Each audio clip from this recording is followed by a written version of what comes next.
आज हम बात करेंगे उस विमान की जिसके अपहरण होने के बाद भारत सरकार को आतंकियों के आगे झुकना पड़ा था।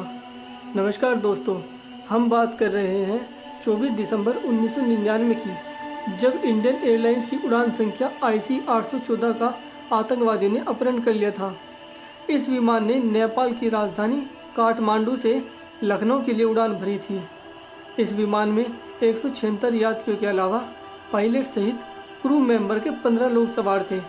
विमान अपनी मंजिल की ओर बढ़ रहा था और भारत के हवाई क्षेत्र में शामिल हो गया था। तभी कुछ ऐसा हुआ जिसे देख विमान में बैठे सभी लोग हैरान हो गए। विमान में बैठा एक नकाबपोश उठा और कॉकपिट में चला गया, जहां पर उसने पायलट को धमकी दी और बोला कि इस विमान को लखनऊ की जगह लाहौर की ओर मोड़ लो, नहीं तो विमान को बम से उड़ा दिया जाएगा। तभी उसके 4 और साथी जिन्होंने नकाब लगाया हुआ था विमान में अलग अलग जगह पर खड़े हो गए। विमान के पायलट कैप्टन देवी शरण ने विमान को लखनऊ की जगह लाहौर की ओर घुमा लिया, पर उस विमान में ईंधन की कमी थी, इसलिए पायलट ने विमान को अमृतसर उतार दिया। जिसके बाद भारत सरकार और सुरक्षा बलों ने आतंकियों के खिलाफ कार्रवाई की तैयारी शुरू कर दी, जिसकी जानकारी उन आतंकवादियों को हो गई और इसी कारण आतंकियों ने बिना ईंधन लिए पायलट को लाहौर की ओर उड़ान भरने के लिए विवश कर दिया। जब विमान लाहौर पहुंचा तो पाकिस्तान ने विमान को एयरपोर्ट पर उतरने की अनुमति नहीं दी और एयरपोर्ट की सभी लाइटें बंद कर दी।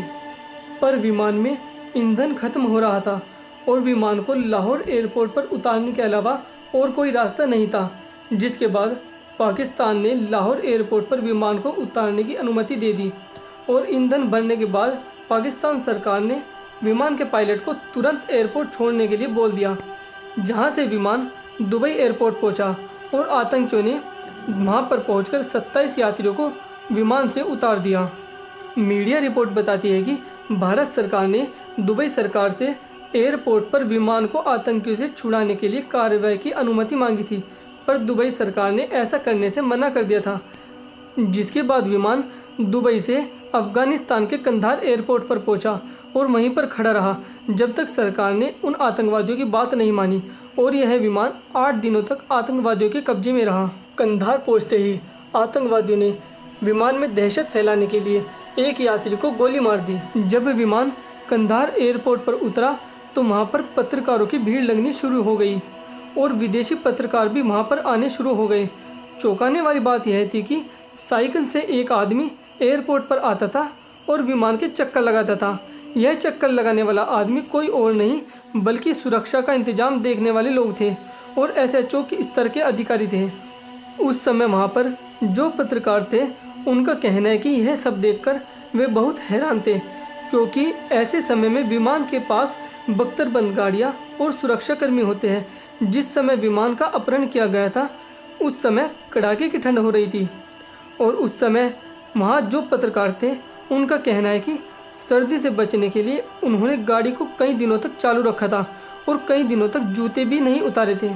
एयरपोर्ट पर बहुत सर्दी थी, जिससे बचने के लिए कोई और रास्ता भी नहीं था, तो तालिबानियों ने खुले मैदान में ही आग जलानी शुरू कर दी। वहाँ पर खाने और पीने की भी बहुत समस्या थी। वहाँ पर एयरपोर्ट होने की वजह से खाने पीने की बहुत परेशानी आ रही थी। तालिबानियों की ओर से यात्रियों को खाने पीने का सामान भेजा जाता था। तालिबानियों का फूड पैकेट एक प्लास्टिक का थैला था, पर रोज़ एक ही प्रकार का खाना खाकर सभी यात्री परेशान हो गए। जिसके बाद इस्लामाबाद से संयुक्त राष्ट्र का एक विमान 5 स्टार होटल का खाना लेकर आने लगा। जब 1-2 दिन तक मामला हल होते नज़र नहीं आ रहा था तो तालिबानियों की ओर से कार्रवाई का अंदेशा हो गया था। तालिबानियों के पास खास सुरक्षा बल नहीं थे, जिस वजह से एयरपोर्ट के कर्मचारियों को ही वर्दी पहना दी गई थी, पर तालिबानियों को कोई बड़ा नुकसान ना हो इसलिए उन्होंने कोई कार्रवाई नहीं की, क्योंकि उन्हें ऐसी स्थिति से निपटने का अनुभव भी नहीं था। तालिबानियों ने बताया कि उस समय भारत ने कमांडो एक्शन की मांग की थी, जिसे ठुकरा दिया गया था, क्योंकि तालिबानियों को कहना था कि वह विदेशी सेना को अपनी ज़मीन पर कार्रवाई की इजाज़त नहीं दे सकते। अपहरण के तीसरे दिन विमान का AC बंद हो गया था, जिससे यात्रियों की दिक्कत और बढ़ गई। जिसके बाद भारतीय कर्मचारी वहां पर गए, जिनमें कुछ इंजीनियर भी थे। उनमें से एक इंजीनियर विमान में गया और काम करके वापस आ गया। बाहर आकर उस इंजीनियर ने बताया कि अपहरणकर्ता कोई साधारण नहीं है, उन्हें विमान की बहुत जानकारी है। आतंकवादी विमान में बस एक सफाई कर्मचारी को ही आने देते थे। यही यात्रियों का हाल जानने का तरीका था, क्योंकि वही कर्मचारी बाहर आकर यात्रियों की परेशानियां बताया करता था। लेकिन वह सफाई कर्मी विमान में किसी भी यात्री से बात नहीं कर सकता था। अब भारतीय अधिकारी भी तालिबानियों के संपर्क में थे और वह कोशिश कर रहे थे कि आतंकियों की बात ना मानी जाए, पर कुछ ही समय बाद वह समझ गए कि यह संभव नहीं है, जिसके बाद उन्हें आतंकवादियों के सामने झुकना पड़ा और उन 3 आतंकवादियों को छोड़ना पड़ा, जिस वजह से विमान का अपहरण किया गया था, जिसमें एक मसूद अजहर भी था। उसके बाद भारत के विदेश मंत्री जसवंत सिंह भी वहां पर गए थे।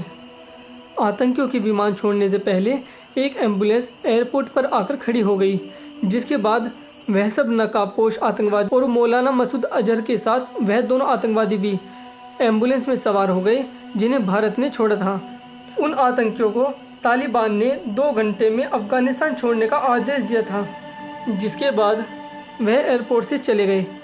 इसके बाद उस विमान से यात्री दूसरे विमान पर चढ़ गए।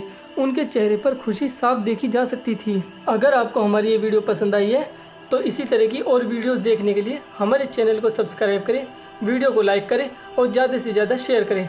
धन्यवाद।